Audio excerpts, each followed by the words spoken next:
Welcome everyone to Bad Backs and Backlogs episode 8. This is going to be the Star Wars Battlefront 2 episode where we talk about the game, Battlefront 2, in celebration of the collection being released. We'll probably be the only people talking in some degree of positive about the game right now because of the PC problems. And then we'll talk a little bit about just Star Wars and franchises in general probably, and see where this conversation goes. I'm your host, Brian, owner of the channel, with... John, back again. And Jeremy, also back again. And we did some Battlefront 2 playing just a second ago, for like an hour. What are you looking at me like that for? We both said back and backlogs. And back and backlogs. I was super happy.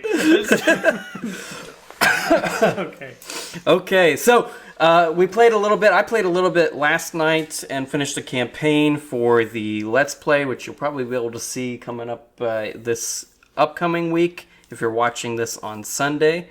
And yeah, I really have been happy with at least the console version of this for the most part. I haven't tried the online. That seems to be the thing that people care about, but that's not something I ever really played in the first place anyway. Mm-hmm. My favorite way to play this was just, you load up a playlist, you do a Galactic Conquest mode, you do something like that, and that's just with bots. That's pretty much the only times I've ever played. I mean, that's how I played as a kid, right? So, this is just a great nostalgia trip. It's just to kind of play the game in Galactic Conquest mode. It was an absolute fucking blast.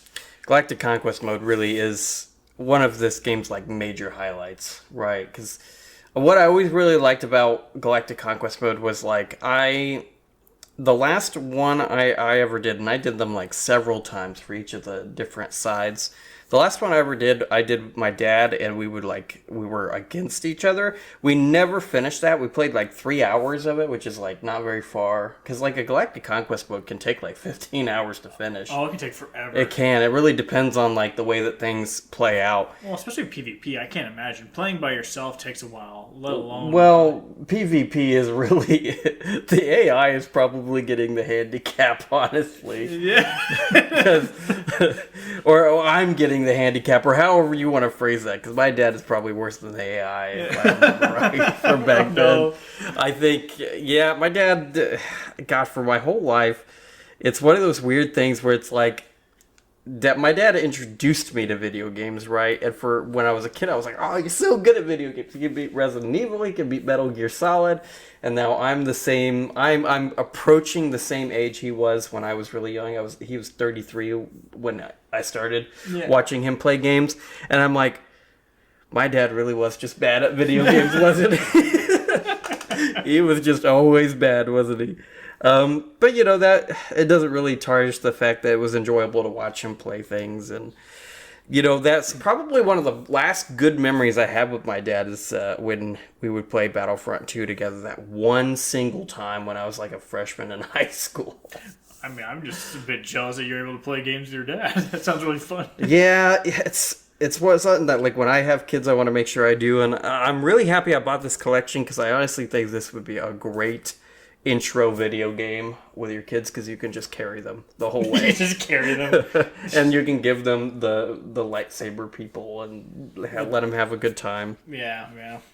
So how do you think that would actually... the controls felt very wonky for some amount. Because I think I played it on the PSP 5 to 10 years ago. You played the PSP version, okay. And at least the ships, I was just I'm not flying ship. I'm not even want to try. So well, how do you think your potential kids would do that? Because I think we're spoiled now with better controls. Yeah, we are, because we played the games, right? Mm-hmm. But when you're talking about kids playing games for the first time, I mean, what is the first game you remember playing? Oh, you guys even... I know it off the top of my head. It's I have it narrowed down to a couple options that are the first game I ever played. It is either Mega Man X, XCOM UFO Defense, Wolfenstein 3D, or Sim Ant, which is an odd combination of games. But those are all games my dad was playing at the time and I played one of these when I was 3 for the first time. I remember playing them all when I was really, really young. And I think it's Mega Man X because my first like clear memory is just jumping at the wall because I was scared of the fucking flame mammoth. I was scared of the flame mammoth, so I kept jumping on the wall and not progressing at all. And it's, I mean, honestly, for him, that's how you got away from him, is just sticking to the wall. Yeah, it kind of worked out, and it's kind of crazy to me because like somehow that must have been the first level I did because when I replayed it just a couple years ago, I was like.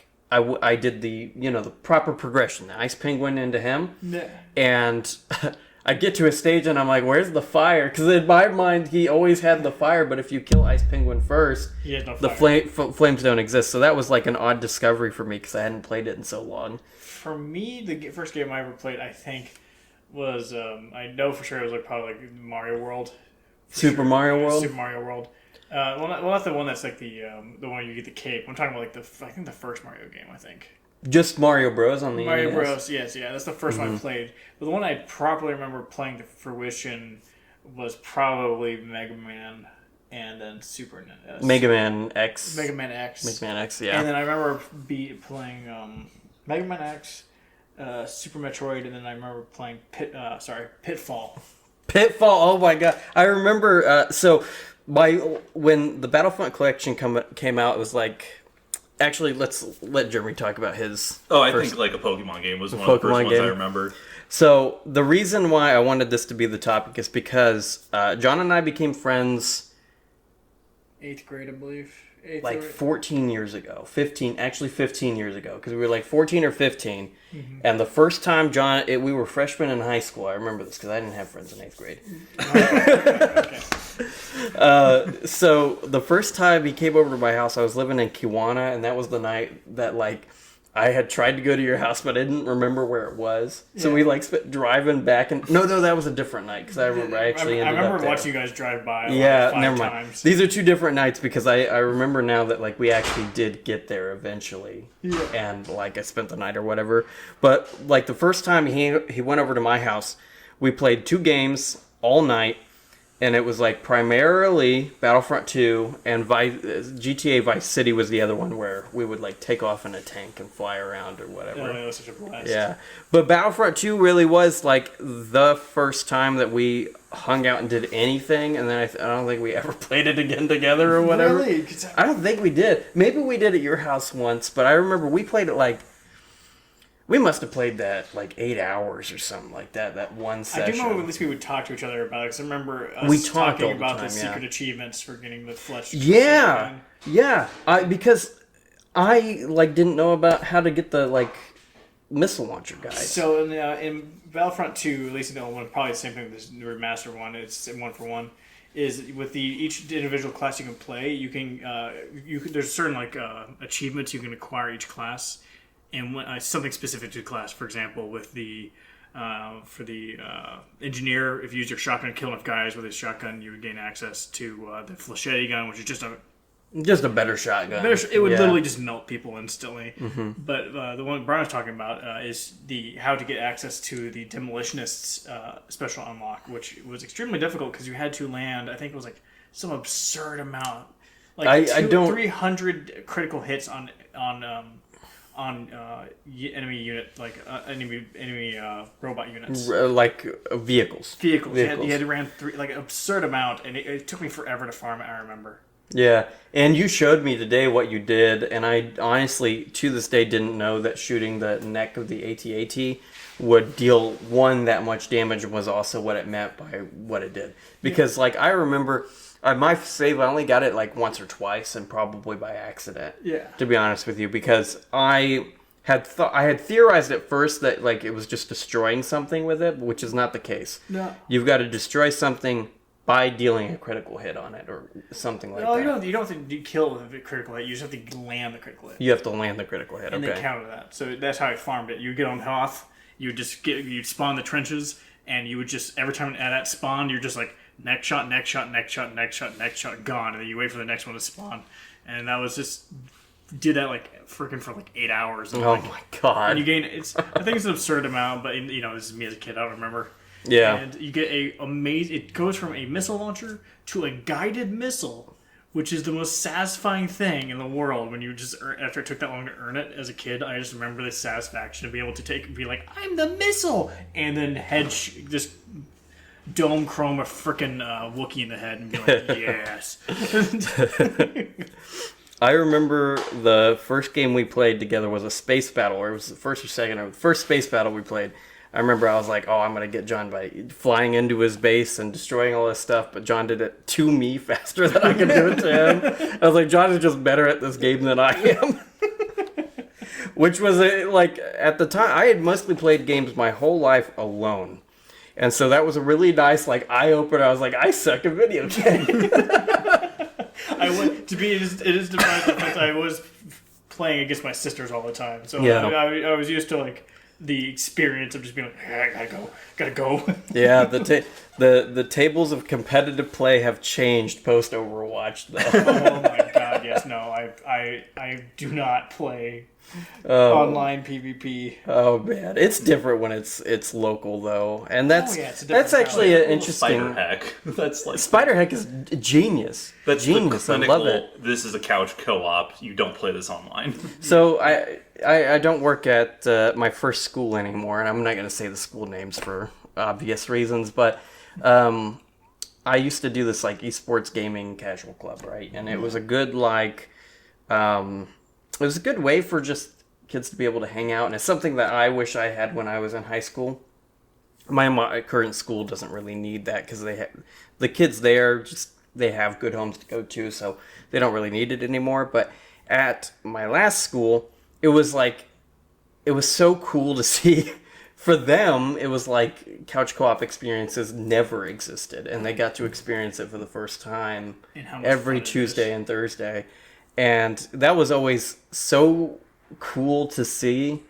And then, like, now that it's gone, now that I don't do it anymore, I kind of miss it because it was so cool to sometimes, you know, we were kind of talking about this just earlier here about, like, parents playing games with their kids, right? And I think it's true of just authority figures you respect just doing something you like with them, right? Yes. Especially when you're a kid. And so I would sit there and I would play Smash with them all the time. Yeah. And there were some of them that were better than me by far. But I was good enough that I could entertain the rest of them. What I would do, we had this like thing by the end, I would do multiplayer Ken.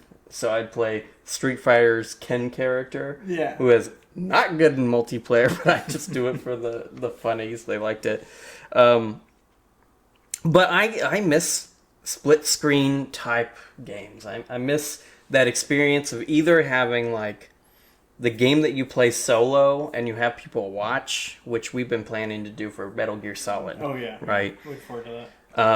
And then Ryan and I are doing that with Final Fantasy VII Rebirth right now, just working on it.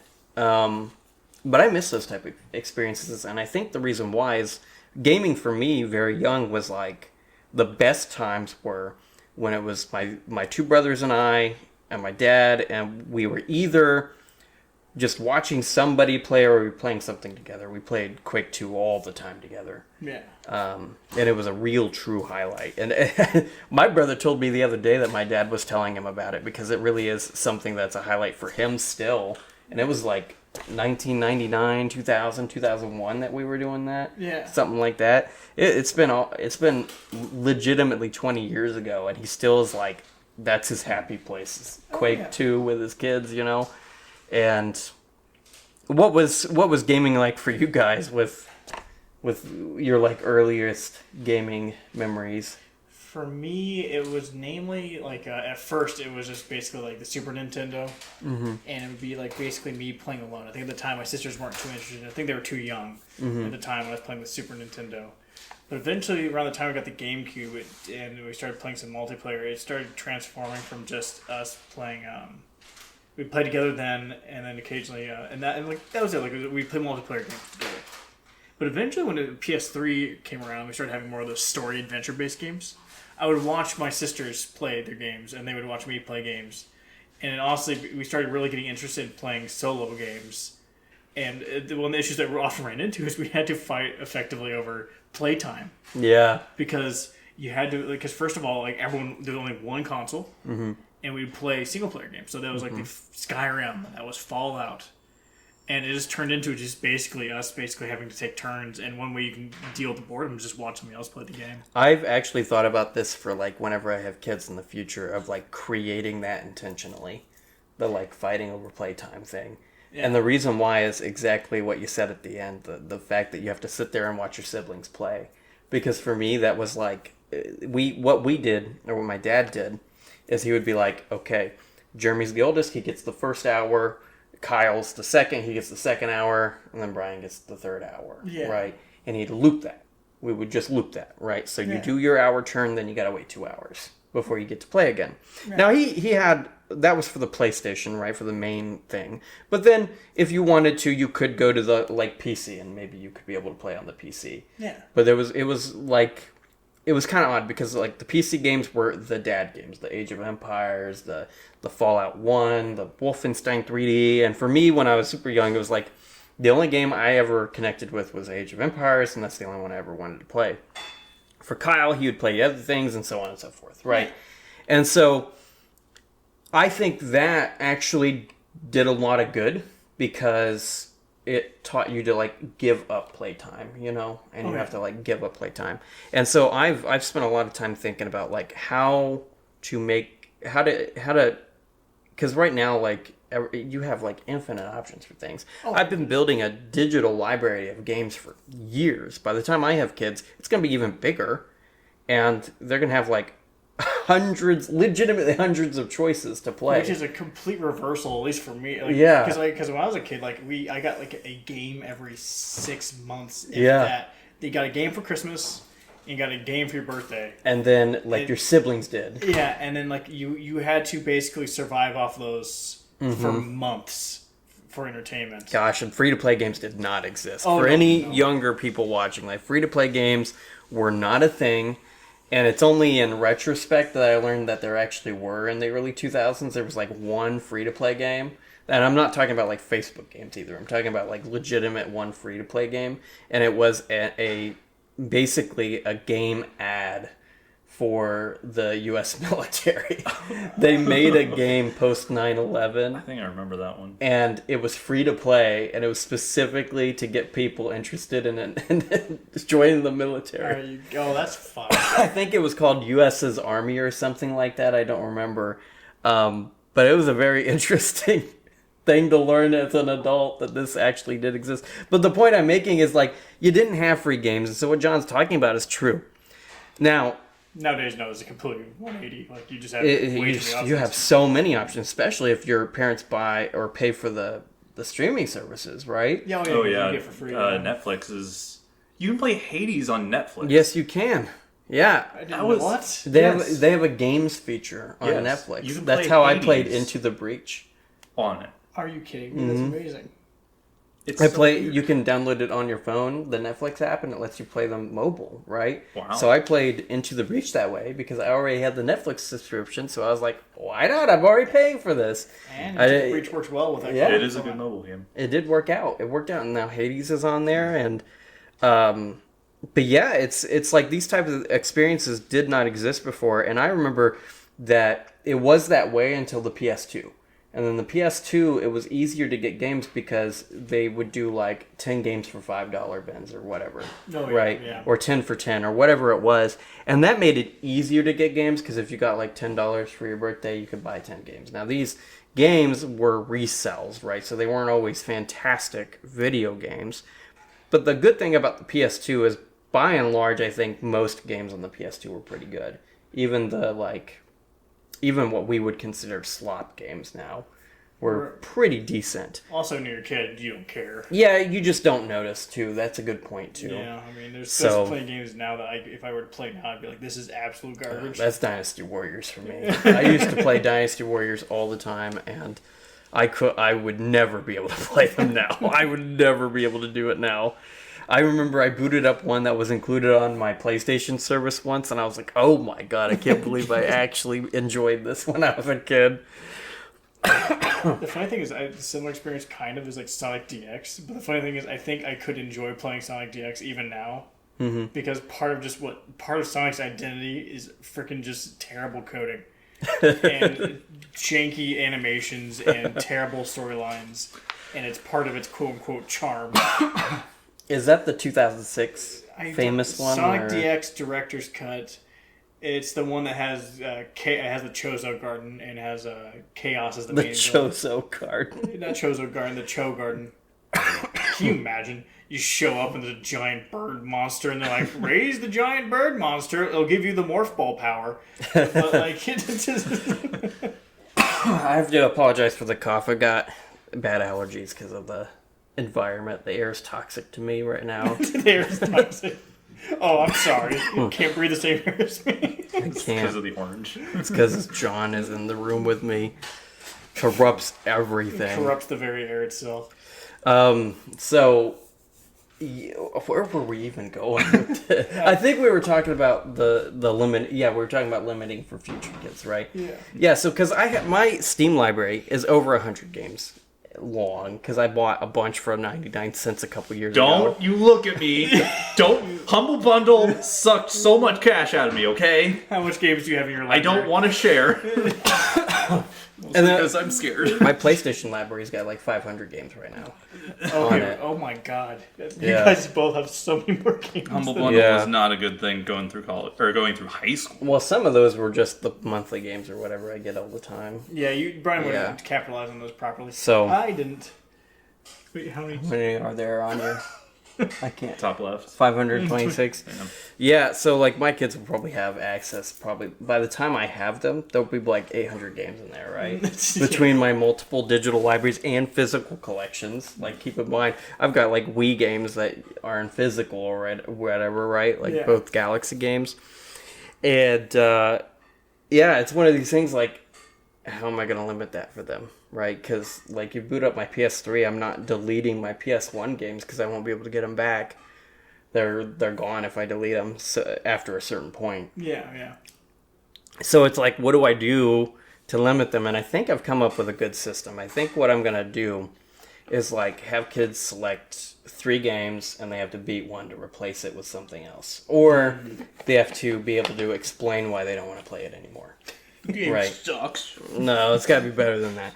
But I think that would be good because it like, I think this has happened to me before. Maybe it hasn't happened to you where you're like sit down to play a game and you can't pick what you want to play for the night. Yes, time. every So I started doing a limiting system for myself, like having a set number of games to choose between. I limit myself to 6, which is already a lot, but at quite a least bit, it's yeah. easier to pick. And then It's going like- to 500. Instead of going through 500 or the 20 I have downloaded, right? Like that, we're not even. You gotta start with the ones you have downloaded, and the ones that you could stream or whatever. And it's just a lot of games, man. It's a lot of games, and it would just be. I think it would be bad for that much choice and that much freedom, honestly. Well, also For a you have to kid. keep an idea and curate what kind of games that they have access to as well. Yeah, I think I've thought about that too. Within reason, of course. I think that's just the age for the most part. Yeah. I thought about that too, of course, but like violence doesn't really bother me personally. I grew up playing violent video games from the very beginning, and that doesn't bother me. But there are some things that I think would be good to watch out for. Like, they're trying to think of a good example, like Saints Row 3. Saints Row 3. That is a good example. Yes. Okay, I was thinking San Andreas, actually. I was thinking GTA San Andreas. Yeah. That's a good one to limit. Here's the strange thing, because I don't plan to just let my kids play games without sitting there and watching them at least play the game.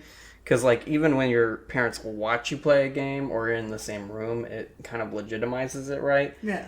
And so it's one of those things where like I played San Andreas at 9 years old. I played Vice City at like 7 years old, right? Yeah. And it didn't really. They were very formative experiences for me, and I remember. So you guys, you never met my first stepdad, but I've talked about him before. Yeah. He was not a great person, and he had such weird definitions of like what's okay for kids and what's not. So for Vice City. So you can do all the GTA things. You can you can do the prostitutes and kill them and get your money back thing that was in the news all the time. Yep. You could Steal cars, deal drugs, kill people. But he was fine with the murder. He was fine with the killing the cops. He was fine with the stealing the cars. But the one thing he was kind of like iffy about, the kind of thing that you could get yelled at for doing, is if you picked up the pill icon in the game, which was like doing drugs, and it would do this like warbling effect, graphical effect or whatever. He was anti that. He was anti that specifically, which is so odd because he would grow pot in the backyard. Oh. I remember my brother told me this It's like story. the police will know. My brother told me this story one time where he he had told there was somebody in our age range, like about my age, our age, I guess, maybe a year younger, and he would smoke cigarettes at second grade, in second grade. Oh my God, what? And first grade and whatever. In the elementary, he would at recess he would go smoke cigarettes. I didn't know this was a thing. Oh yeah, this is a real kid. I knew this kid because he lived by the cemetery in our hometown, Okay. or the recycling center, Okay. across the street. And I remember Kyle told me this story where he basically told that kid about the pot in the backyard, and he went and stole it once. Yeah, He just that stole was it going. all. Knew Yeah. that was coming. He stole it all, and our stepdad was very angry, apparently. I don't remember this story. He just told me this. He was very angry about this, and that's the end of that. That's the end of that story. It came to mind. It just came to mind because we're talking about it. It's fun. I mean, for me, for example, we'd play Skyrim, and I remember we would just be like, you'd be like stabbing, murdering, blowing people up with fireballs and all that stuff, and everything's fine. But the moment the Daedric Prince showed up with the horns, that was suddenly something that was a way no-go, because that's demon worship. Demon worship is the fact that it exists in the game. Oh, that's a very interesting hot take. Yeah. It was one of those things where, whenever, you always have that one moment where a game has a sexualized scene. Like if you're playing, let's say you're playing God of War, God. and he meets Aphrodite or something, and your parents walk in at the wrong time. Yeah. You're like, I swear, there's a lot more murder. Not this. For this was the other way around. It's like when they walk in at the wrong anime part. The wrong. Oh God, that exactly. But in this case, is they walked in and you're just talking to the Daedric Prince of alcohol and debauchery, and he's just like, I have a deal for you, and your dad just walks in, he's just like, the devil, and you're like, I swear, I was just going to kill him later. So games have always been a big cornerstone Yes. cornerstone of John and I's friendship from the earliest parts. Oh yeah. And I remember when I got a PS3, I started bringing it over, and I brought Mortal Kombat 9 over to your parents' house. Trying to explain the freaking. And some of the characters in Mortal Kombat 9 make very interesting, suggestive sounds at times, right? And I remember we were playing it with both your sisters, you and I and Francis were all in the back room, or your bedroom.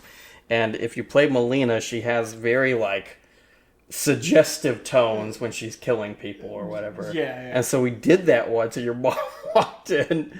She peeked in, and her eyebrows were craned up into her forehead. I think she thought we were watching something else.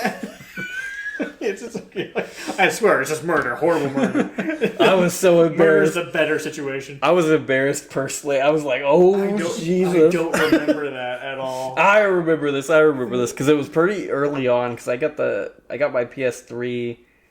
Gosh, I don't know, within a year of our friendship or whatever, and then we would start playing. I'd bring it over and we'd play Fallout or whatever in the back room, or Dragon Age Origins or something. Mm-hmm. And I just remember this because it was one of my first interactions with your mom specifically. Was that when she was judging you for bringing in the I think she was judging all of us because everybody was in that room. My poor sisters. It wasn't me specifically. My poor sisters. But it's one of those things where it's I going over to your house for the first time was learning that people care about what you're actually playing or whatever. I'd never experienced that in my life, minus the pill thing. Yeah, minus the pill thing. Yeah, because nobody cared if I played anything I wanted to. It did not matter, and it's one of those things where it's I think it's this weird balancing act of how much should you show your kids, but then also you need to treat them like real people. You need to acknowledge them and talk about it as opposed to... Yeah, you can't just hide it completely, right? I think it's just what age do you want to... I don't know. I think 9's going to be my case, probably. It depends on what we're talking about, because like GTA 5 has actual nudity in it, right? Yeah. So that's a little bit different.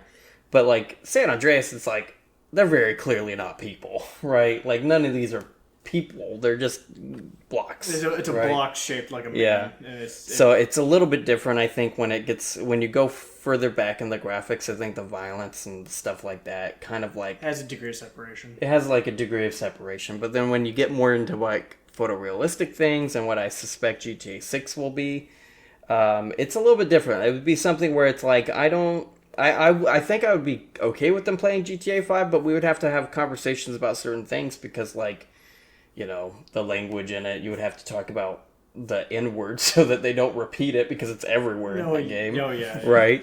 And you would have to talk about, like, just, I don't know, other stuff. The violence, there's... For me, I want to, like, if I ever kid, like, ever, which I don't have a plan for anything like that myself, but, like, I would like to avoid online services for games. Yeah. Because there's too many instances of you hear, like, Call of Duty, the 10-year-old squeaker who screams obscenities at you, and you have to deal with the... Brian's trying to plug in his computer and it won't work. It's dying, so... Yeah. But, like, it's one of those lines of, like, it's...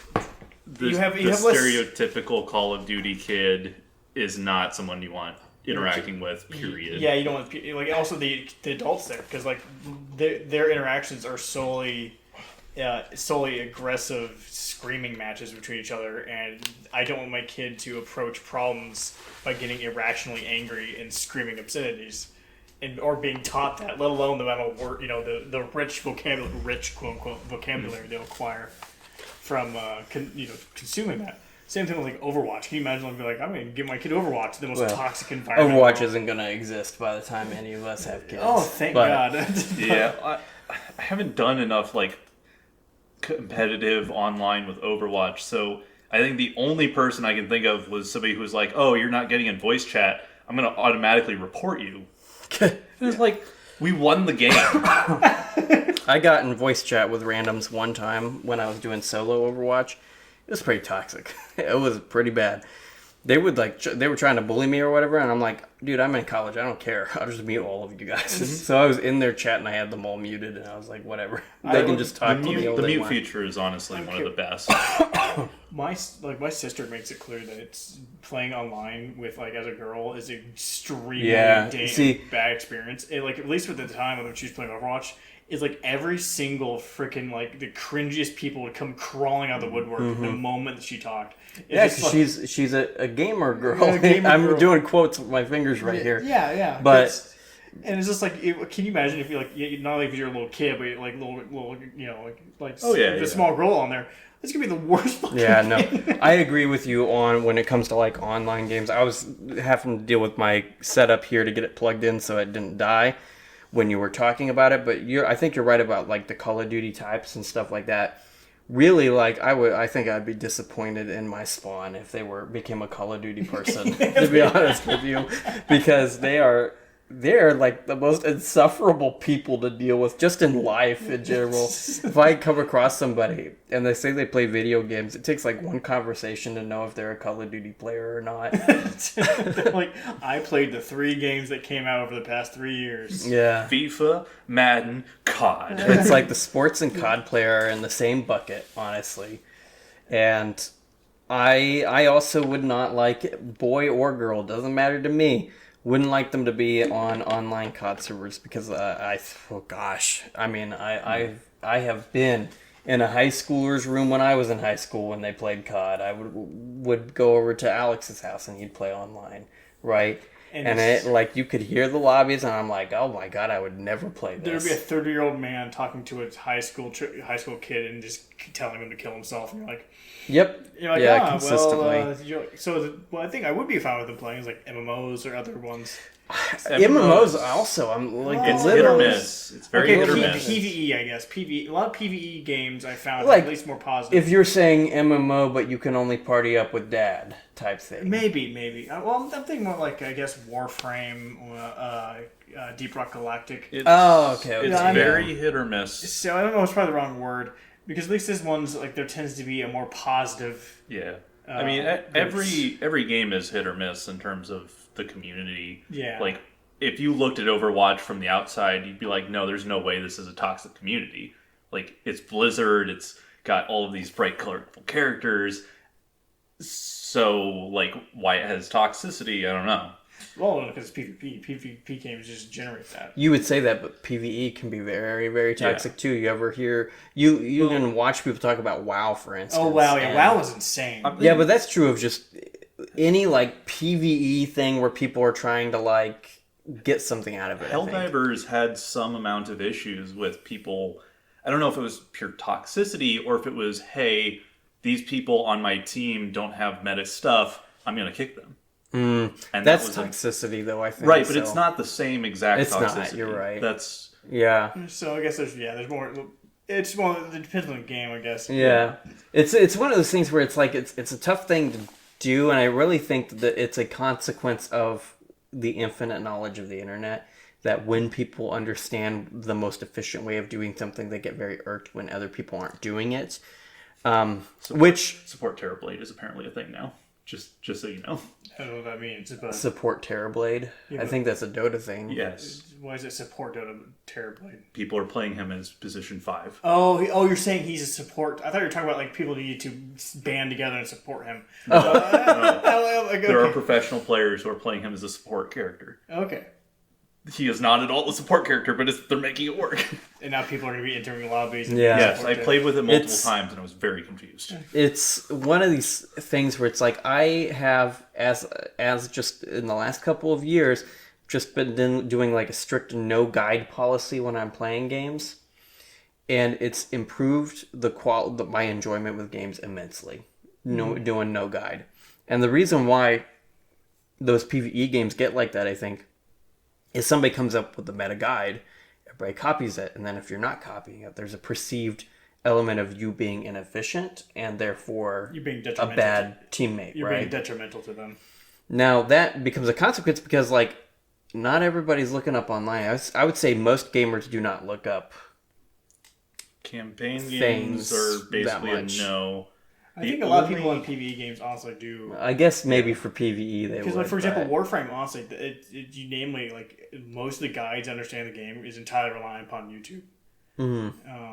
Several, like, Terraria is another game where, like, I think there's... Well, so you can get through Terraria, like struggle through it, yeah. but then there are certain things in that game that's like, if you don't know about this, you're gonna have a bad time.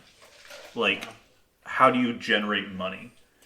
Like, just making that money generation pit Yeah. progresses so much so quick. Oh, yeah. Potions help so much, and just, like, I've never learned 90% of that. You always do it for us. So if you said, hey, go play the game, I would struggle hard. Yeah. And also knowing, like, where to go next. Because there's a very specific progression path in different biomes and different areas of the map. Yeah. So what I'm saying is, like, there's, at least for me, I guess I'm on the end of the people who usually had a lot more information preloaded before I entered the game. For example, Minecraft, I got into Minecraft and modded Minecraft specifically after watching a lot of content related to that and jumping in. My experience was, I don't understand anything, I'm done. Yeah, unfortunately, I had the experience of having preloaded, watching tons of this content and getting in. Now, Terraria was nice because I was able to just kind of guide along. I played Minecraft guideless. Well, specifically the modded version of Minecraft. Oh, okay. I don't know about Yeah, that. there's a C block mod or whatever it is, whatever set you had to load it, and Yeah. you start on one tree and you have to build everything from there. Oh, okay. And I was just completely lost as to what to do, and nothing in Doing the game. duplication, right, or No, something? no, they have systems, but Okay. nothing in the game explained anything. Well, And that's a that mod, was- so that makes sense. Yeah. That was what I was frustrated with the most, was you can't explore the game to figure out the game. It's, okay, you're stuck, go to Wikipedia. Yeah. Yeah. If a game system requires you to look it up, it's like I consider that a failed We system. found out later there was a immediately. guide. There was a guide later that comes in you can open it up and there's a Yeah, guide. I think I found it and it was still Oh, pretty bad. okay, But okay. yeah, but it did give you a progression. It would tell you That's a mod though, so it's not really the same thing as like a game yeah. releasing, right? When I played Minecraft, I played it guideless, and it doesn't tell you how to do anything. I had to like put the blocks in random orders to guess. And I was like, I need an axe. I know you can build an axe, so I was like, what looks most like an axe with the thing, and that's how I figured out how to build things. Oh no, Right. that game seems to would be a pain. Yeah, and it depends on when you played it versus what. I played tools were in it. Bedrock. That means nothing to me, unfortunately. 2019. That also 2020. means nothing to me because I don't know when they added anything. Okay, but- so most recently in Minecraft, the most current version of it, people are confused. What Brian's saying is now the most current one has the nice crafting guide that tells you how to make things. No, I did not have that. So he did not have that. I didn't have In the that. It was past, like Minecraft right before lit- Cave Update. In the past, Minecraft did not have a guide on how to build things like that. You just Didn't had it to. store what you've already built? No, at least on the past one. I don't remember know. this. The newer ones do, but the older Yeah. versions do not. The Yeah. older version was you had to know. Luckily for me, I came in there preloaded. I watched tons of content before I got into the game.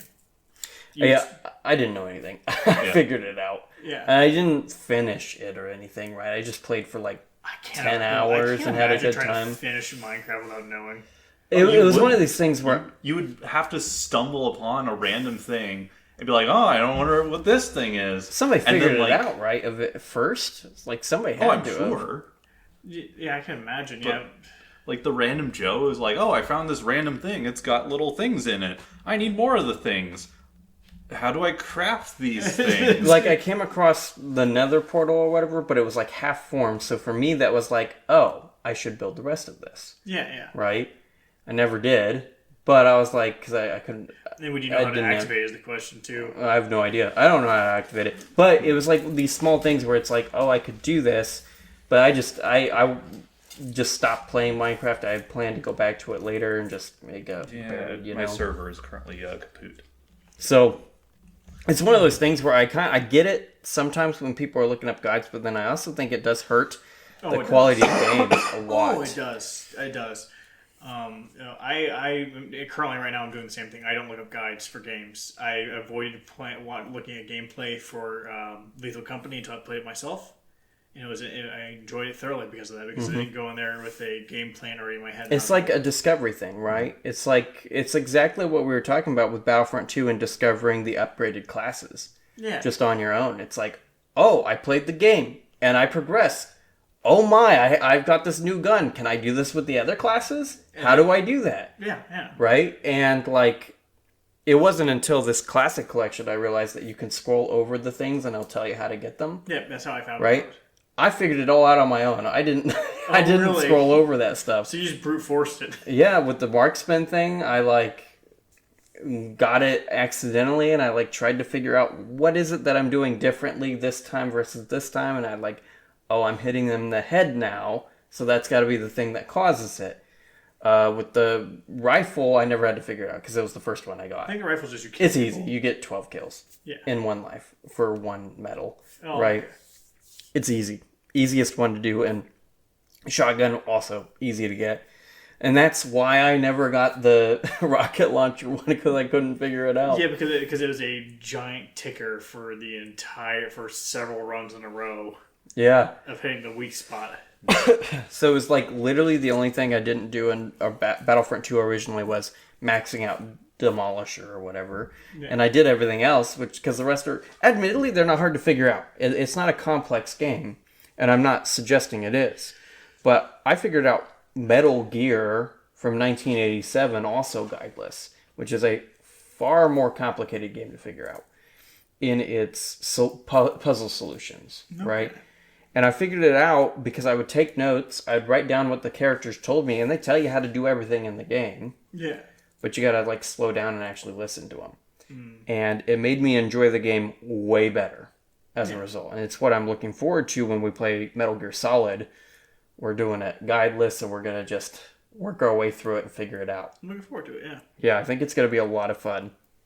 And it's one of these things, like, my like anti-guide approach to playing things kind of stems from Magic too, because like I used to play competitive Magic in college and I would make money playing in like random events, nothing like insane. I'm not gonna pretend I made insane money, but like $100 here, $200 there, or in-store credit that I can convert into a card and then trade for cash or something like that, right?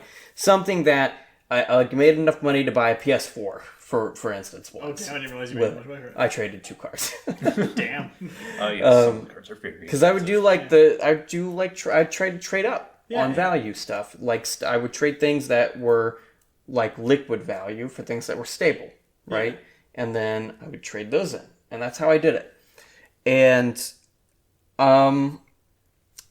when you're playing competitive Magic, if you're going to compete, you have to net deck. That's what it's called, where you copy the best deck and then you try to win with it. Yep. And it's something that all the players do, and to be quite frank, if you're going to compete, it's like pretty much impossible to not do it, although some people have before. It's at least a very good starting point. It's a starting point, and that's how I treated it. The best people can make new decks, like Matt Nass made the KCI deck type thing. Absolutely. Which became a meta deck that people copied. Yep, absolutely. And then at the time when I was playing, the pro players, they would get into a house for a week and they would just hash out ideas, right? And it worked for them, but like I was just a random college student. I could buy one deck and that's it. Yeah. And so I would like structure the deck around the meta deck, but then I would put in what I call fun ofs. One of cards that were like not meta, but then could like completely swing a game one way. Yeah. And I remember Ryan, who's been on this podcast before, one of the first games I ever played with him, I played this like dragon that says if you cast a card with the same name as a card in your graveyard, you lose 10 life. And he casted a card and instantly died. Because he didn't bother to read it. He didn't read the card because it's like, what is this guy playing this 6-drop 6/5 dragon that nobody plays? Because it wasn't meta. It wasn't meta. And I did this a lot to people in my time there. Meta gaming. Yeah. I was one of the... I jumped on like Jace Friend's Prodigy a lot before it shot up to like $100 a piece. I like picked up a couple for cheap too because I thought the card was cool. And then you just got lucky. I just got lucky. And sometimes it's the way it goes. Yeah, like for me, I got out of Magic because first of all, I didn't have enough people to play with, and second, I kind of got tired. Magic for me was always enjoying building your own decks, and it got frustrating when the meta deck was the only real way to basically play, which is like either you play because I'm not good enough to make the really good ones and not rich enough to buy the cards. Yeah. And then you're like, okay, I'm going to play the game. And it's like, well, did you make the best deck currently available? And you're like, no. And you're like, well, you die. And it was like, I get it because like you're trying to win or whatever. And I get it for like the PvP and the PvE, but it makes me think of like when we played Battlefront. And it was like just 2 guys who are used what they learned themselves, what they were able to teach themselves. And then you play, and then you adapt and learn off of that, right? Yeah. And it's part of the way the internet has connected us has made it so that we are doing that, but as a society, and so that means net decking or copying a guide or whatever is the only way to progress because that's what we've decided. But it's so odd to me how often we discover more effective ways of doing things because somebody decided not to follow the guide. Yeah, true. Mm-hmm. And it happens honestly quite often. I see those stories a lot. Yeah, it happens globally. Yeah. With everything. Mm-hmm. And it's one of those things where it's like, I think that's the main reason I wouldn't want my kids to play like PvP or PvE online games. Is because I wouldn't want them to be put in the situation where they're like, oh, now I need to watch the guide if I'm going to enjoy the game. I want them to do what I did when I was younger and just experiment. And throw things at the wall and see what works, and then work through that, like figure it out what the problem was. As opposed to conform or die. Yeah, or I need to do this first, and then this, and then this. There's kind of a beauty in like, I don't know what the hell I'm supposed to do right now, and I'm just gonna hit this tree or something. As long as there's a clear path at some point. Yeah, I would agree. Yeah, I think if there's like an ultimate goal, like you get put into Skyrim, just this is like not a perfect example, but you're put into Skyrim, you go kill dragon. That's the ultimate goal, right? Yeah. And then you can do anything you want in the interim. Well, what I meant was, as long as there's a clear path towards some amount of progress. Because how many times have you gotten into a game, gotten stuck, and said, I have literally no clue where to go? And you're wandering for like 2 hours straight. I'm trying to think. That happened to me very recently with... Sorry, I was thinking. It happened to me very recently with Metal Gear 2. So Metal Gear is very good at communicating goals and stuff like that. Yeah. Metal Gear 2 has a couple times, and this is in my review that's coming out on Friday, this upcoming Friday. It has a couple moments where it's like, I know what I'm supposed to do, but I have no idea how to do it. Yeah. Type thing. Or it also has a moment it's like, what exactly am I supposed to be doing right now? And I couldn't figure it out through what the game gave me. And so I get what you're saying here, because it's like the game has to be designed for you to do that. But that's why I have just a blanket rule that if the game forces me to look up a guide, there's a problem with the game. Yeah, I agree with that. Mm-hmm. I'm thinking I think it was Code Vein that I played through recently. I got to a point where I literally just wasn't sure where I was supposed to go to. And I got very annoyed that I was like wandering around and not making any progress for a bit. That kind of happened with me in like 2015 or so with the first time I tried to play Dark Souls. But to be fair, I think that was a player problem on my part too, because I did the classic, went to the skeletons first, died a bunch, and then I'm like... I didn't notice the giant staircase. I didn't either. And apparently this happens to a lot of people. Staircase of go this way. And the problem with that is Dark Souls had built up this like mystique around it that this is the hard game. So when that started happening to me, I was like, oh, this is what the whole game is like, because I'm just getting killed and this is what I should expect, right? Well, no. It's because people overplayed the difficulty to the point where it's like I had heard secondhand that it was hard, and so when I died to the skeletons, I was like, oh, this is just how the game is. But if I had played it more without that knowledge, I would have instead probably went, this is clearly not the right way to go. Yeah. You know what I mean? Because I played a lot of games, and you can do this all the time. You can... Fallout 4 was designed rubber banded, right? Yeah. Where if you go to a certain area too early, you're just going to die. I think that's the way Fallout 4 is designed. Fallout 4, the closer you are to the ground zero of the nuke hit, is more powerful than... Yeah, so if you try to go there level 1, you're going to die, right? Oh, yeah.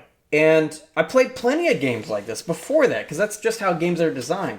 And so if I had played that without the secondary knowledge, the extra knowledge that, in this case, I didn't ask for, but we could say that this is very similar to guides, then I wouldn't have just given up right then and there.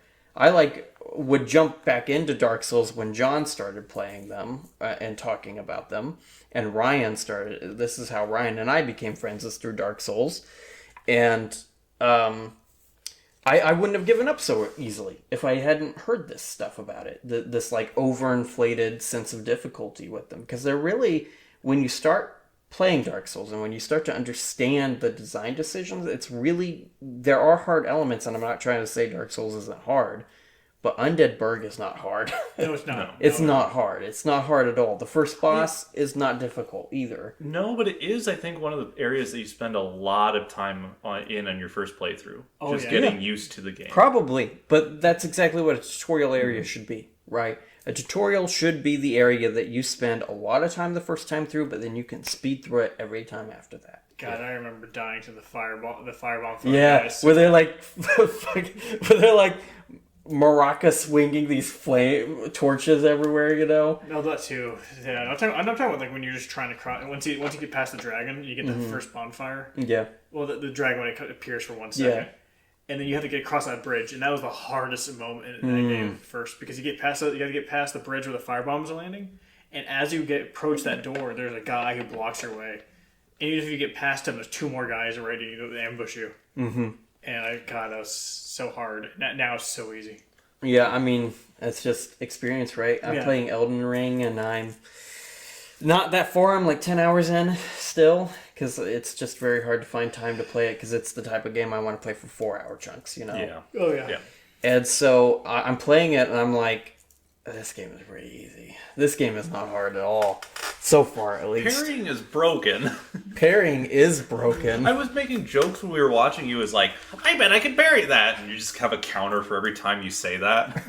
Because Brian did say that a lot. Yeah. And then would parry it anyways. And Yeah. we're like, oh. Well, I was right. Yeah, you Yeah. were right. And then you would chunk the boss for an eighth of its HP. Yeah. Which would take me and Jeremy about, 4 I'm minutes somewhat to looking accomplish. forward to that podcast, but what? the Elden Ring Oh yeah. podcast. When I finish it, we're gonna have a long, probably a extended, multi-hour discussion about Oh it. my god, it's going to be amazing. I like it a lot so far. I think my favorite parry was like that cat boss or whatever, and Oh, that felt so impossible to parry. and Yeah. I was like I was having trouble learning it, but then like it just clicked. It finally clicked, and I just killed the whole boss with a couple parries. So much damage. So we went a little off task here a little bit. I wanted this to be all about Battlefront 2, so Elden Ring. we went all kinds of places. I think the discussion was good, and I hope you all liked it, but we'll reframe it back in for those of you who are still here and wanted to hear us talk about Battlefront 2. Now, John and I and Jeremy, we all talked about this a little bit as we played a little bit of the game. John, how does Battlefront 2 feel after 10 years of not playing it? God, is it clunky with the aiming. My God. Also, I'm feeling the fact that when I last played it, I was very good at the game because I played it religiously as a kid. And now I can only describe as ass. As I try to fight an enemy who literally is standing still and I'm missing all the shots. And and he can't hit me because his AI is built to be as easy as possible. And I'm still losing. So, but beyond that, it's fun. It's I can feel some awkward moments. I can like the weapon animations, the slow reload, the awkward actions, but it's all nostalgia. It's amazing. I'm like it's freaking.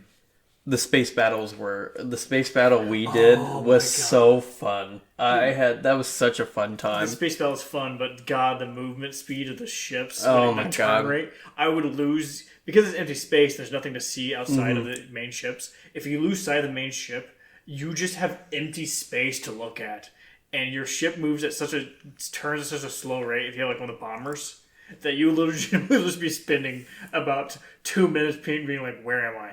Where's the enemy? It's just, Oh my gosh. It was... until we learn that you can look at your minimap. But even then, it's just a 2D view, so you might turn around to find out that either it's above you or below you. You don't know. And we know the trick about being able to just do a 180 with your spaceship, but it doesn't help if both directions is just space. It's like up or down. And if you know where the planet is, that helps because it's like the ship is always above the planet or below the planet or whatever. But if you don't see the planet and you don't see the ship and you see nothing but stars, you gotta like slowly crane left or right or up or down or whatever the case is to find the ship and reorient it yourself. God help you if you're in a bomber or in a freaking The capital ships or whatever they are. Capital ship, because your turn rate is abysmal. Oh my gosh, it's so slow. I literally one time came up on John with just my bomber from the distance, and I just shot him as he was trying to turn. You have legitimately no maneuverability. You're just doomed. Oh my god. So that's something I noticed from like I didn't realize as a kid how absolutely slow and terrible the turn rates were. I remember the turn rates being very slow as a kid, but it didn't bother me back then because I didn't think anything of it. I was like, oh, this is just the way it is. Same here. Right? Same here. Honestly, I think I developed how to deal with it too. That was kind of my earlier question of like, we're so gifted with the movement and stuff that we have now that going back to any I older completely game. forgot that with... Yeah, but we were talking about like introducing kids to like a game. Yeah, like and Battlefront, if you gave them like a modern day game and then went back to that, they would probably complain about the motion and the movement. It's a very interesting problem to have because it's like, do you force your kids to play old games, which might make them dislike games just in general, Or do you make them play newer, or you just let them play whatever they want and then they don't like the older stuff? I think my solution to this will be like finding the split screen co-op games that are older, like the Baldur's Gate Dark Alliances or the Battlefront 2s or whatever, that are co-op-y. Yeah. And then they can like play it and have a good time and maybe get an appreciation for older games, because I think games from like the late 90s and early 2000s are the best games. I think I have personally, I love them. Things from when I was young. Back when I was a boy. Well, I mean, I played a lot. I played agree. a lot of great games. I played a lot of like great From Software games. Back in 2023, when the best games all came out. Well, I mean, some of these games I didn't play even when I was a kid, though. Would you let your kid play Sonic DX? Well, These are the real questions, Brian. I have never played Sonic DX, so I don't have it. So no. Yeah, so no? Okay, cool. It's not like I can buy it off a shelf anymore. Yeah, true. And I tell you what, if a game has bad reviews, they don't have to worry about me buying it for them. You know, when you would get like a game, but it was trash and it was your Christmas game. Yep. Oh god, Christmas games. Yep. Mm-hmm. It was like your one gift for Christmas, but it was just a bad game. This is a bad game. Yeah, I had a couple of those. This Battlestar Galactica game, I traded my dad for a copy of Star Wars Episode 3, Yeah. which was a far better game. It was like one of two good movie tie-in games that were released during that era. We're good at getting off track. We are. That didn't take, but I wanted to answer that question because that question was a good question from a long time ago that I forgot even was asked. It's weird because I want to try some of the older games and I get stuck on controls because I'm not used to them and I don't want to get used to them. That's where I get stuck. Gosh, for me, it's like I played things on the PS1 all the time. It was like anytime you played a game on PS1 or PS2, it was like every game had their own control scheme. So for me, I get nostalgic for that actually when I open up a game and I don't know how the game controls anymore, because I'm like, I miss it when everything didn't have Call of Duty controls sometimes. Yeah. Sometimes, not all the time, because sometimes their controls are so irredeemably bad that I have no interest in trying to learn them. Yeah, I'm on the other end of that. I'm just like, if a game has extremely terrible controls, I'm just like, I can't take it. Mm-hmm. And that'll make or break it. But back to like the Battlefront 2 thing, one thing is for me, I find that like it's overall I found like it's the game I used to play as a kid. I've always played it alone or split screen. So for me, the current one, that's amazing. That's fun. Yep. I got to play again. I can understand the fact that like people like don't get to play multiplayer online and the server stuff sucks.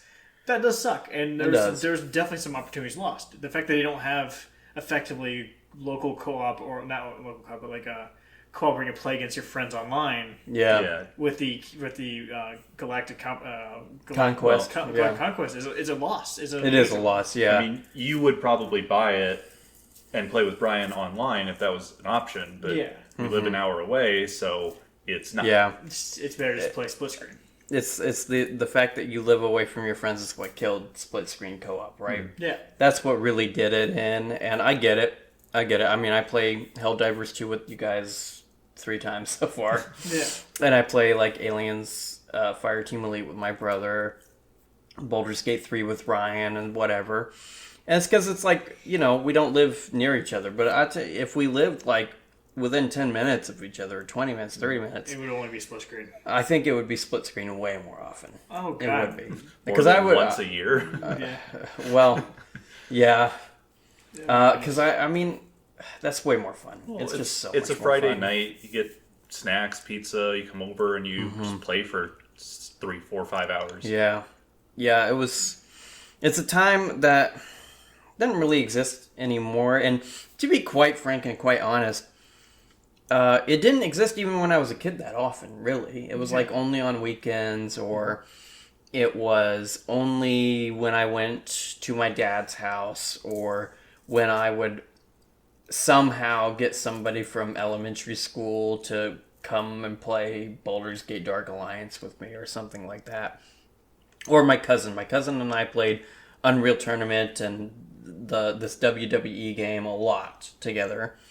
And it didn't even happen that often when I was a kid, but it's like it's just always been so far superior to online play, in my opinion.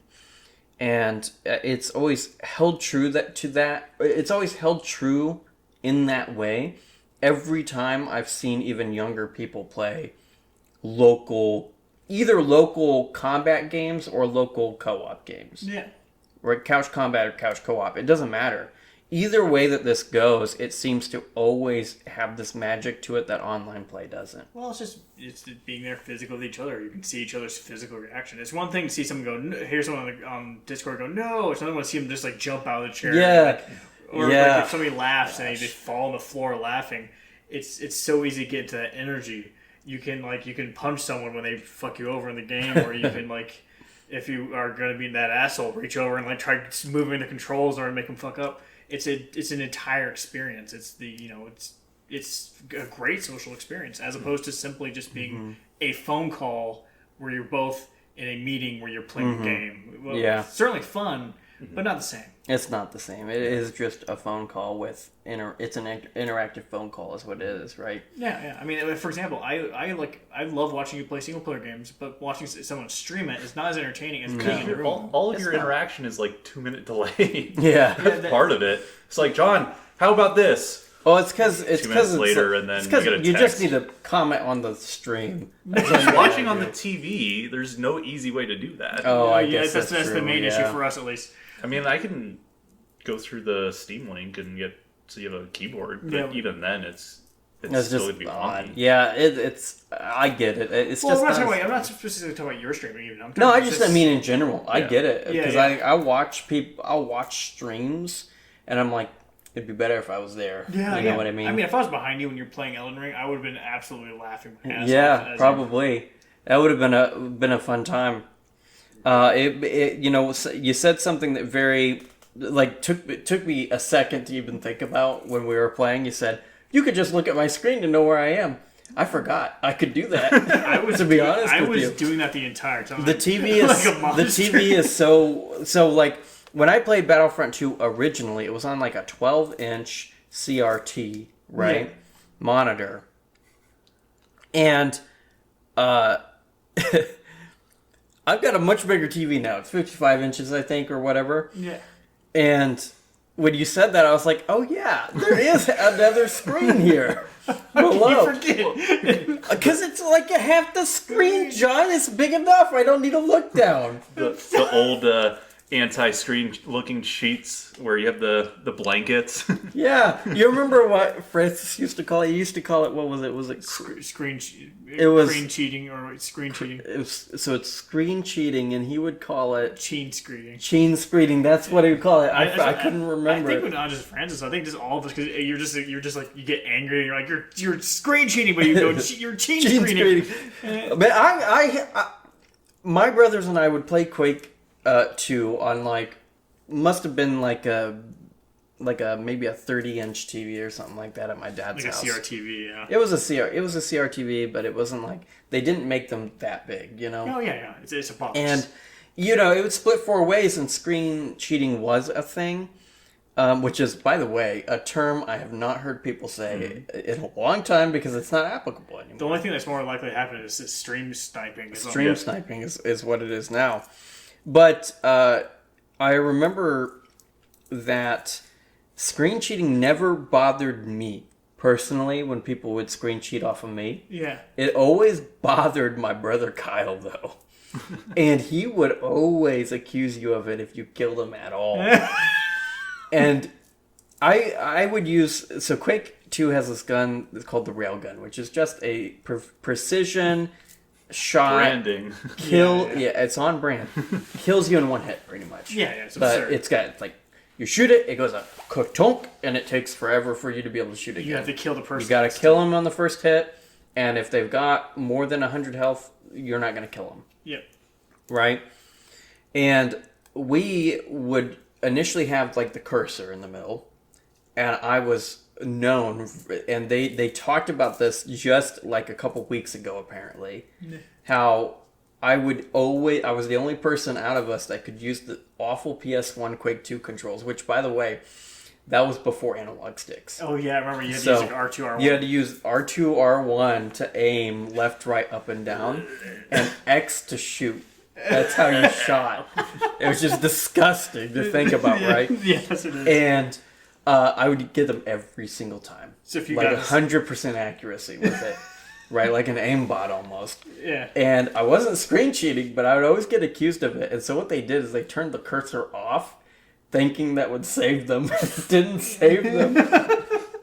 Young me was still hitting them exactly on the spot every time without the cursor. And it's just genius. Well, those are funny moments. That's freaking it's split screen experiences. Co-op is amazing. That was like 22 years ago. And it's your own favorite And I experience in remember gaming. it, man. Yeah. It's one of my favorite gaming experiences. And gosh, it's like when I think back to COVID, I played 350 hours of Rainbow Six Siege, and I could probably name like 2 things that are like, oh my god, this is like one of my favorite gaming moments ever. Or I played 300 hours of Overwatch over the years, and I have like one memory that was like, oh, I have like 2. I have like 2 memories where it's like, oh my god, this awesome thing that I did, and I won this way. And like one of them is when I played comp and my whole team abandoned me. And I just walked out and made friends with everybody else on the other team until the timer went down. And then the other one was when I played Assassin Reinhardt. So what I would do is I wouldn't frontline, and what I would do on, the tower level, the skyscraper level. No, not going to know it. Okay. Well, there's a ledge that sometimes people will pass under, and what I would do is I would jump, do a 360, and do my charge attack midair and get them from behind with the charge attack and kill them. The big clunky. I remember I made all my teammates very mad, but my unorthodox way of playing Reinhardt won us the game. Yes, Reinhardt can be very fun when not played as an actual tank. Yeah. No, I was tanking. I was blocking, and I was defending my healers and everything else, but we just weren't playing the game the normal way. I was jumping out, they were hiding, I was assassinating people and jumping in and killing them and doing everything, and I had to play the game for sure, that one. I remember that one. But it's this like thing where it's like I played those way longer than I ever played Quake 2 as a kid, but I remember Quake 2 way better. Mm-hmm. And I was a kid, so that really impacts it. But I really think about this a lot with just other games, like when we would play Call of Duty with Alex, you and I, and it was almost like a triangle of counters, right? Because like Alex is really good at these games, but what Alex couldn't deal with is when he would turn a corner, meet me face to face, and I would just shoot this 50 cal very quickly in his face. It was the P50, if I remember correctly. No, it was the Brett 50 cal. Oh, you just used that to kill him? Yeah, I would shoot a whole clip in 5 seconds. And you just died. And you die because it only takes one hit. Yeah. And it was widespread, right?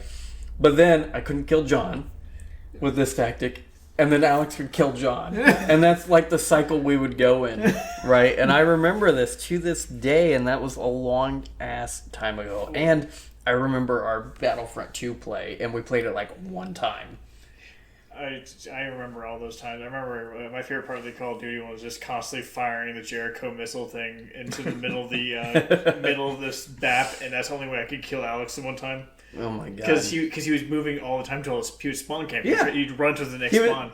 He played the meta, and it was so funny about that is because treating the Brett 50 cal like a semi-auto rifle It was not part of the meta. hip firing a semi-auto rifle is not meta at all. And Jericho's garbage to everyone else. So and the Jericho's garbage too. But it just meant the middle of the map was permanently being hit by Jericho missiles and grenades, and you just had to basically just wait for the inevitable, you killed Alex. Yeah. And it always, it worked. It just works. It's just simply it works, Wow. It worked. And it's one of these things where it's gosh, If it was an online experience, it would not. It wouldn't have worked that way, right? Even if we did private lobby, it wouldn't have worked that way because it was. Because the only reaction you would get is somebody just kind of going, "You got me," or Yeah. Cool. No, Well, there's also like you this leaning forward into the screen, being like, "God damn it!" Well, there's also that element is like when you're near people, you don't want to just get angry, right? Yeah. And so there's More always camaraderie. this. There's more camaraderie. It's like because if the person's getting angry, the other two people just look at him like, "What are you doing?" You know what I mean? Mm-hmm. And it's like Alex never got angry at us for this, and we were just laughing and having a good time. Oh yeah. It didn't matter if you died a bunch, and it just those type of experiences don't exist anymore. And Battlefront 2 really just screams that type of play for me. And when I hear people complain about the online, which is valid, like I'm not gonna say it's not valid. We do live in a time where basically if your game can't do online play well, it is a major drawback. Plus, that would be any esport availability is through an online thing, and every game has to be an esport, obviously. Yeah, well, I don't think that- entirely. Oh, I don't- no, but everyone wants their games to be an esport. I don't think they want that for this. They just want to be able to play like 64 online or whatever. Yeah. And I get it, and I know that people bought it for that specifically because they thought it was going to work that way. And it is disappointing that it doesn't. I'm not going to say that that's not the case. For me, though, the package is exactly what I wanted. It was just another way to play against bots and just get that like nostalgia hit. Yep. Go through. And when we played for an hour before, I had a genuinely good time. I was like, yeah, this is exactly the type of experience I remember. Like this is another game that goes along with Spider Heck and Super Smash Bros. Ultimate and Broforce, Ultimate Chicken Horse, and all of these other games I've gotten over the years for these type of like couch combat or co-op experiences that are a lot of good fun. And it's one of these things where it's like they just keep slowly going away and away, and I want to stockpile these games so that my kids can experience that because gosh, I don't think I would like games as much if I didn't have those memories to fall back on, you know. For the single player stuff, it's really fun. It's fun to play single player games, but it's way more fun to play single player games with somebody right next to you the whole time. Yeah. Infinitely more fun than if you try to play them alone. And it's just kind of always been that way for me. And Star Wars Battlefront 2 was even that way for me. It was like, I played that game so much. I played it so much. Yeah, I always wonder what it would be like if there's an actual tracker for somehow, I think not possible, but a tracker for how much I played, like Super Metroid or all Oh those my other god, games. yeah. The sheer amount of hours. Yeah. I mean, my schedule was like get home at 6 and play until midnight pretty much. Yep. And that's what I did daily. And I did that for weeks, you know? And it wasn't the only game I played. The difference between being a child and an adult is enormous. Oh, yeah. Those were glorious times. They were glorious times, man. Sometimes I'll still do a 3-hour session on a weekday, though. I wish. Nowadays, it's like it's the constant feeling of responsibility pulls me from being like, well, I shouldn't play games for 6 hours. But then I don't want to do the responsibility, so I end up watching YouTube for 6 hours instead. This is like an interesting conversation we should maybe have in the future. We should have, of like, why is gaming so stigmatized when you're an adult? Like, why do you feel like you're not accomplishing something, even though nobody else is accomplishing anything either? You mean the person who goes, you're wasting your life, and they sit down and watch 8 hours of Netflix? Yeah. You're like, Hey, I finished House recently. It was a good show. Speak of the devil, and then I just didn't watch the last episode because it was the swan song. It was the actor who plays House kind of going in and recording all of the like the farewells and like who all the people were in the show. Very cool episode that I watched 10 minutes of, but I didn't want to watch the rest of it. It's like a big hobby double standard, though. It's like you can like these things, but not these things. And if you play games as an adult, what are you doing with your like? That's the one where you're wasting your life. But if you go to a bar and watch TV while screaming, Well, the sports game is very important to know who won the NCAA hockey game from 6 years ago. Yeah. Which is obviously the I don't know sports teams. Yeah, and it's one of these things like I don't mind people doing that either. It doesn't matter. It doesn't mean anything to me. But it's like I don't find that enjoyable.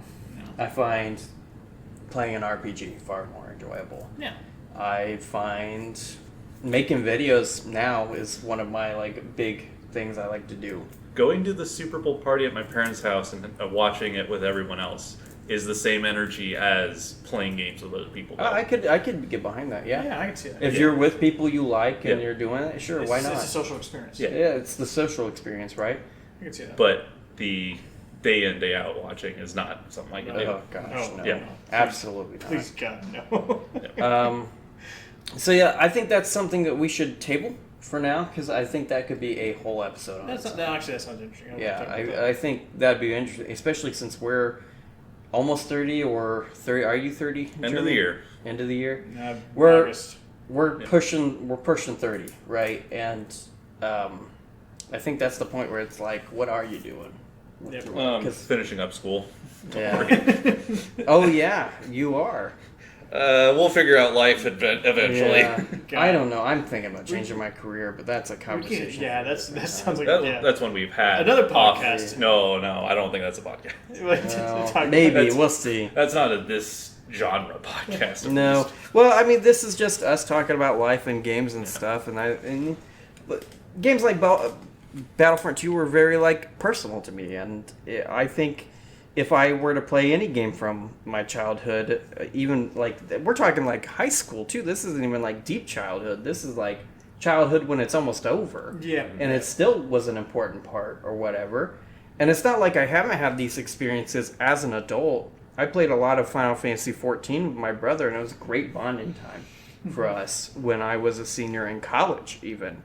I played the Dark Souls games and other From Software games after I was done with college. And it was a good bonding experience for Ryan and I. That's how we became friends. And you guys will have heard him on other podcasts. So I think there's a lot to be said about how games develop your friendships with people, and games like Star Wars Battlefront 2 are the reason that John and I are friends in the first place, between that and Magic the Gathering. Yeah. That's Skyrim.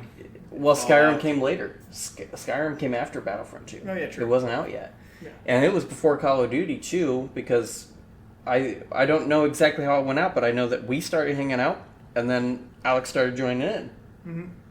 We started going to Alex's house, and that's when we played Call of Duty and other things. But like, it all really roots from Battlefront 2, which don't even ask me to remember how that conversation started. I have no idea. No clue. It was probably when we had that lunch table to ourselves the whole time. Oh, yeah. And we just had to have something to talk about. I was like, Are ever played you a Battlefront?" nerd? I'm a nerd. Gosh, I mean, honestly don't know how this is, because like I was not like a super conversative person. Oh, me too. I like legitimately refuse to talk to anybody unless I I know. had enough I experience. legitimately think it was just that we had a table to ourselves, and then at some point we started talking about video games one time, and then just found something that and we because liked. we're both introverts and we was talking about something we were really interested in, we just exploded. We're like, Yeah. games! Yeah, I mean, especially in the town that we grew up in, finding somebody who likes games Oh was my like God. a rarity. It's you like know, finding a needle in a haystack. it's so crazy too, because video games are the biggest media empire on the planet, right? Yes. But it's like At the time, the small problem town. is we had to find the non-Call of Duty people, is what it was. I think. That too.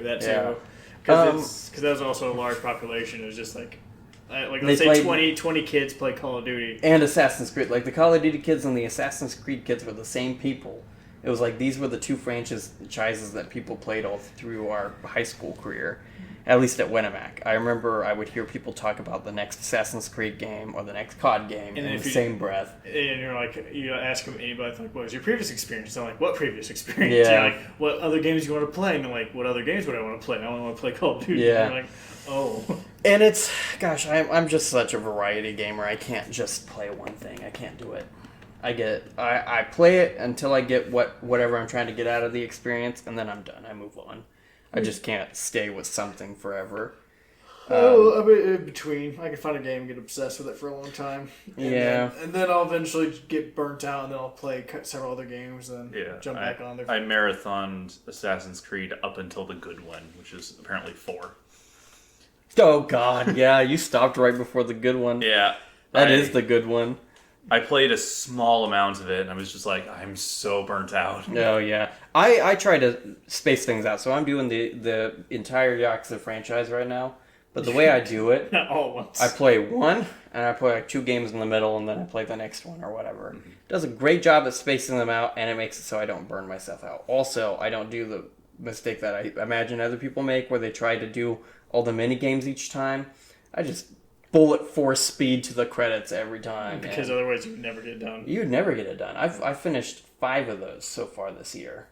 Dang. Fuck. Yeah, because I'm done with Yakuza 4. 5 already? Yeah. Shit. 0, 1 through 4. That's 5 of them. If I played games the same rate in which you did, man, I would get so much shit done because I'm not a school teacher. teacher. Honestly, I do think you play games probably to the same level. It's just that you play Dota or... I play Dota 2 or Helldivers. You play or... Dota 2, Helldivers, or these other games that you played for longer individual time on. Roguelikes. Or... The thing is I play... Like campaign. The Yakuza game took me about 15 hours, Like saying, oh, I play Dota 2, which is a MOBA. Well, it's not like, oh, I'm going to play it to completion, because you can't. So when you say, great, I play roguelikes, like Slay the Spire. If you became the type player in the world, like the first top player, does the game just say you win and then Dota 2 uninstalls itself? No, because that would have already happened to somebody. And well, yes. I mean, there are people with twice my MMR. Yeah. I'm just imagining, you are the top of the world. Oh, no. In the leaderboard says if you don't continue to play, it will kick you off the leaderboard. No. I mean, like, it uninstalls itself, and then the next person, and it uninstalls all of Dota 2. It's one of these things where it's like, it's just that we have different, like, gaming tastes. You like to find the game that you can really, like, dive into and find all the systems and just iterate and play constantly, you know? Yeah. The Factorios, the Terrarias, the Minecrafts, the Warframes, those type of things. Yeah. And you've played each of these games thousands of hours, but I've never played an individual game for 1,000 hours.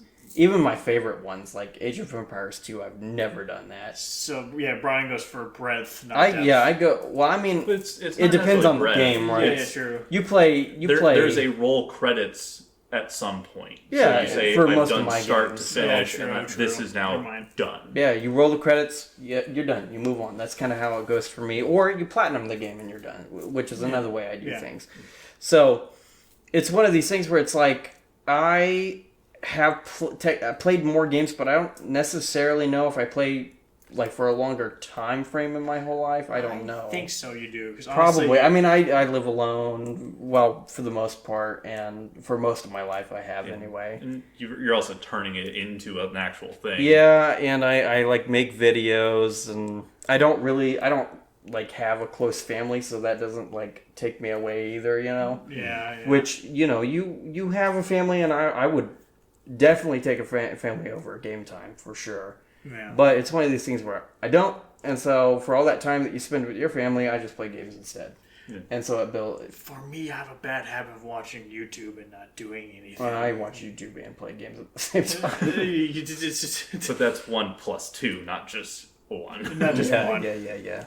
So, I mean, like, if we're talking, like, comparing the amount of time that you enjoy media, then it's probably pretty similar. Honestly, yes. If we put it that way, yeah. Yeah, because that's what it is, right? Yeah. It's media just consumption. Media. Yeah. It's just I choose video games or reading are my top 2 ways of relaxing. I've been reading a lot, too, recently, too. Yeah. John, you need to actually read the Sword of Truth series. I want to bring up so much crap, and I can't. It's hard for me to make... I have a tendency, if you tell me to read something, I don't want to.